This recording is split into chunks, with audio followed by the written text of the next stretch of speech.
Somebody who we would love to have respond to this, Ian Sams quote, Republicans are launching an impeachment inquiry based on lies with no evidence. Oh, man. I wonder what one of our favorites, Byron Donalds, has to say about that. I wonder what Representative Byron Donalds has to say. And luckily, we can find out right now because the congressman joins the show.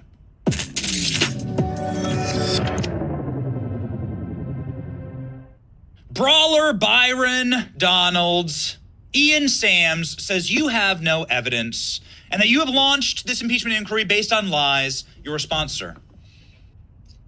Why would I respond to Ian Sams? He's a joke. His job is to put out propaganda. His job is to spin. I don't respond to him. I'm telling the people the truth.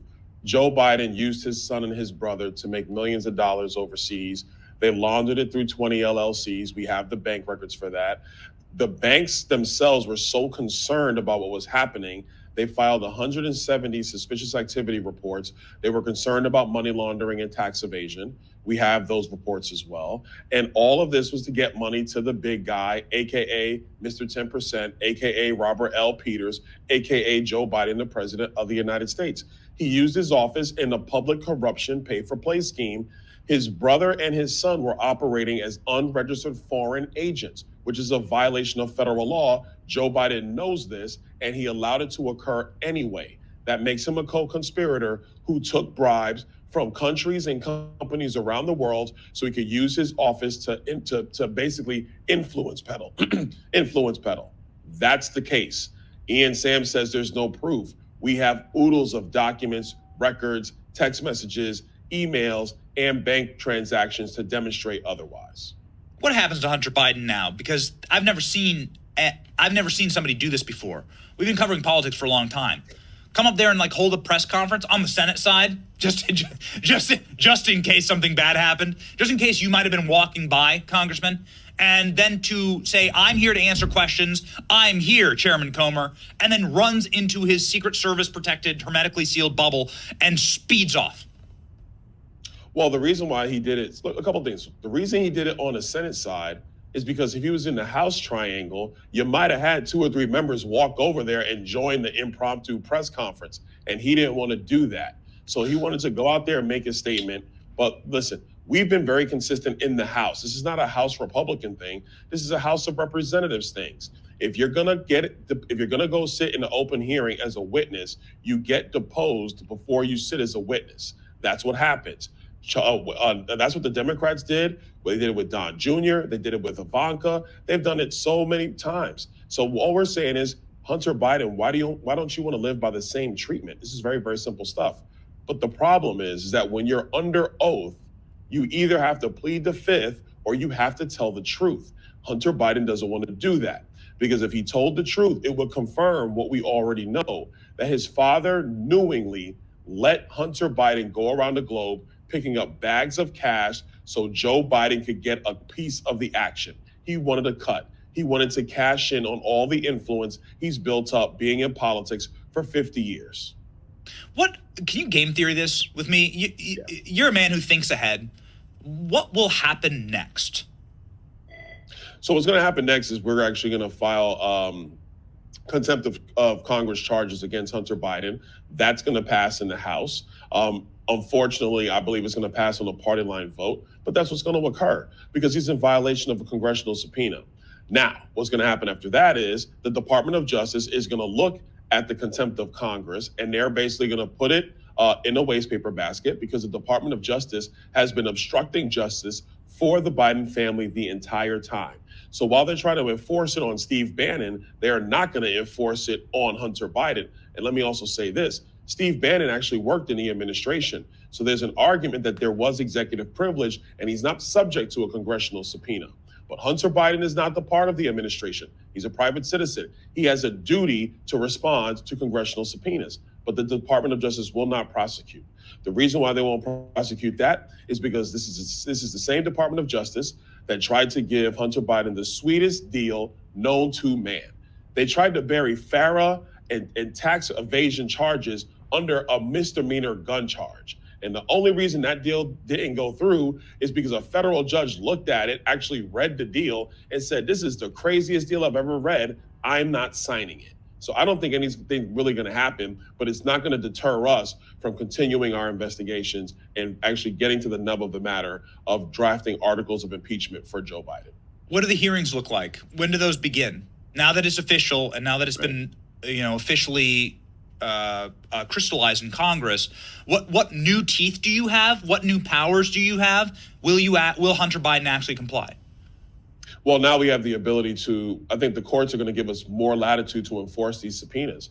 We're all talking about Hunter Biden, but there are two DOJ officials that have been barred from the administration for testifying because they say that there's no impeachment inquiry. Well, that now changes. The former White House counsel is in defiance of a congressional subpoena.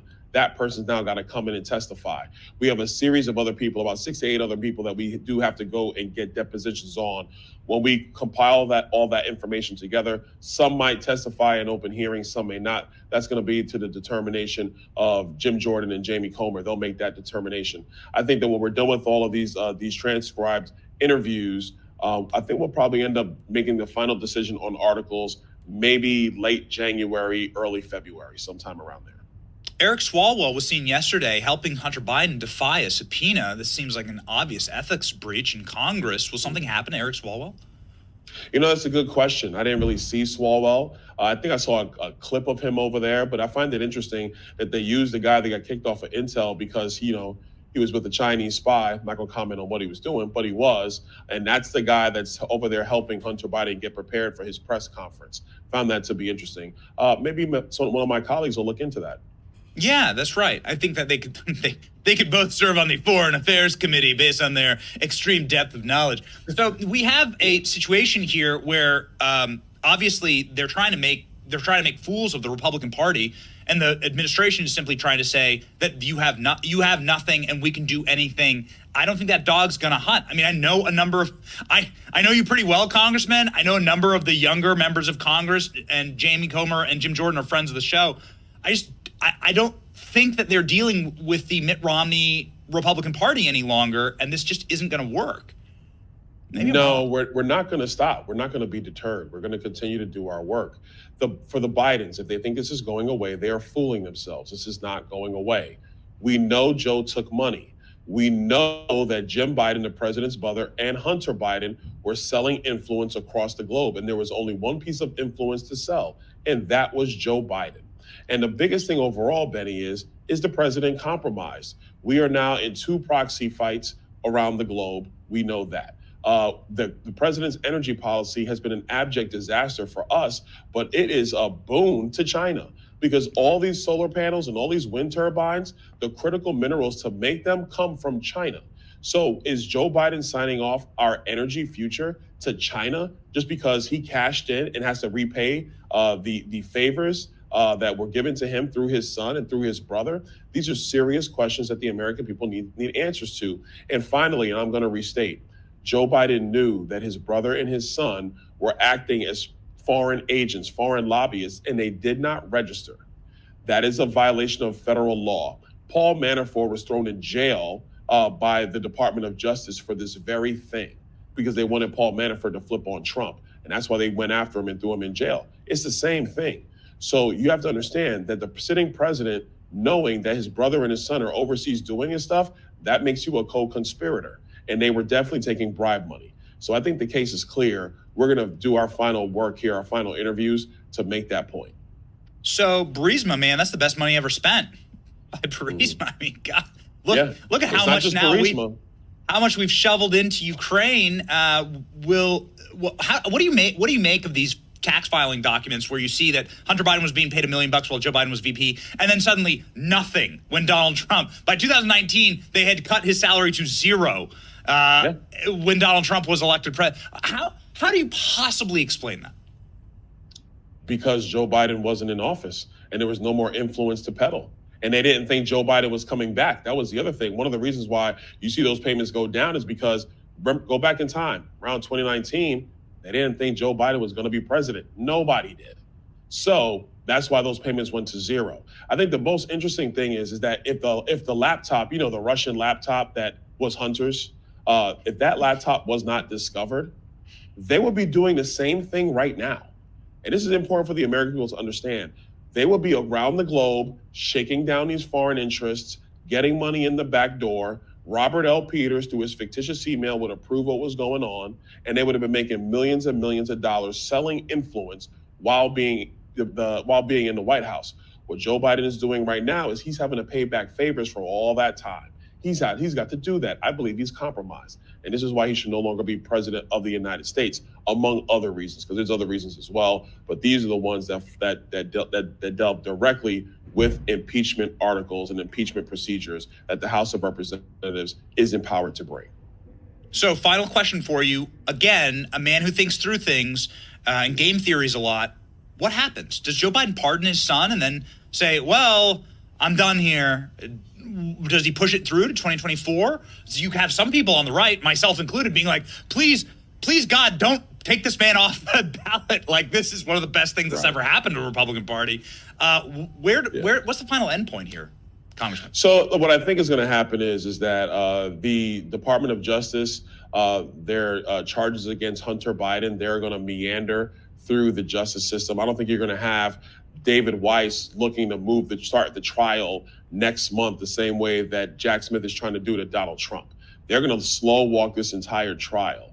And then in the lame duck session of Congress, after Joe Biden loses the White House to Donald Trump, I think he's going to go ahead and pardon his son, and they're going to walk off into the sunset. I truly believe that's what's going to happen. Wow. Well, we hope that you don't let them get away with it. And I've known you for a while. I don't think you will. Byron, the brawler, Donalds. Godspeed, When did sir. I become Merry Christmas. Brawler? The brawler. You're a brawler, man. Yeah. Man, I'm a lover, not a fighter. Merry Christmas, Benny. Merry Christmas.